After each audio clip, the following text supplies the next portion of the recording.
માનનીય ચેતરભાઈ વસાવાને જ્યારે નર્મદા જિલ્લામાં પ્રતિબંધ છે ત્યારે આજે ડેડિયાપાડાની એક વિધાનસભાની એક ગામોમાં આજે ખૂબ જોરશોરથી લોકોમાં એક ઉત્સાહ છે।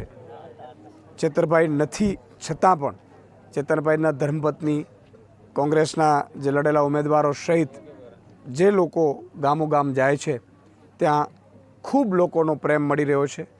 એક જ નારો આવે છે, એક જ ચાલે, ચેતરભાઈ ચાલે। અને સૌથી મોટી વાત એ છે કે ચેતરભાઈને જે નર્મદા જિલ્લામાં પ્રવેશ બંધી ફરમાવડાવી છે, ભાજપે આખું ખોટો ફરજી કેસ કરીને ષડયંત્ર કર્યું છે, એનાથી લોકોમાં ખૂબ રોષ છે। લોકો ચેતરભાઈને અહીંયા જોવા માંગે છે, પણ ઉલટાનું લોકોમાં ભાજપ પ્રત્યે પણ એક રોષની લાગણી જોવા મળી છે કે ચેતરભાઈને અહીંયા ભાજપે ખોટા કેસમાં ફસાવ્યા છે। આદિવાસી સમાજનો અહીંયા કંઈ વિકાસ નથી થયો, લોકોમાં એવું એક વાત પણ ચાલી રહી છે। 30 વર્ષથી મનસુખભાઈ સાંસદ છે, સારી સ્કૂલો નથી ગામડાઓમાં, સારા રસ્તા નથી।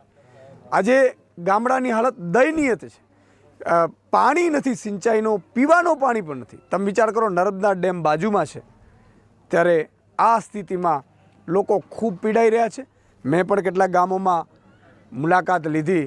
લોકોમાં એક ભાજપને જે મત આપીને આશા હતી, 30 વર્ષથી સાંસદ બન્યા છતાંય એ આશા પૂરી ન કરી શકતા મનસુખભાઈ પ્રત્યે તો રોષ છે જ, સાથે સાથે ભાજપ પ્રત્યે પણ છે। અને ચેતરભાઈને આવકારવા માટે તમામ ગામોગામમાં એક ઉત્સાહ જોવા મળી રહ્યો છે।